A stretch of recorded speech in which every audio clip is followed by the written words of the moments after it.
తెలుసా? చెప్తాను నేను, జర జాగ్రత్తగా అయిను. చుట్టాలబ్బాయి చుట్టము అనేసరికి మన ఊరోడు ఎక్కడికి వెళ్ళినా సరే, ఎవరైనా సరే, మన కులమే కాదు, అసలు మనకు బంధువే కాదు, మన ఊరుకు సంబంధించిన వాళ్ళు కనిపిస్తే చాలు, వాళ్ళని తీసుకొచ్చేసి కూర్చోబెట్టేసి నేను మంచినీళ్ళు ఇచ్చి అన్నం తిని, అయ్యా అన్నం తిన్నావా అనేసి వాళ్ళు వండుకున్నది పెట్టి, మా వాళ్ళు బాగున్నారా, మా చుట్టుపక్కల వాళ్ళు బాగున్నారా, ఆ ఊళ్ళో విషయాలు మొత్తం తెలుసుకొని చక్కగా కడుపు నిండా మాట్లాడి కడుపు నిండా తిండి పెట్టి సాగనంపే వాళ్ళు. ఇప్పుడు బజార్లో మన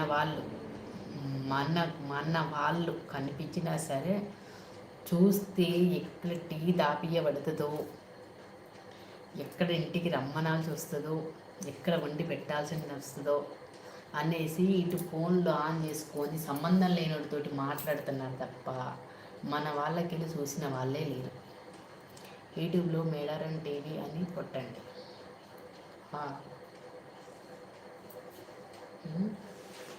అవునా కదా చెప్పు. చుట్టాలంటే గట్టుంటుంది.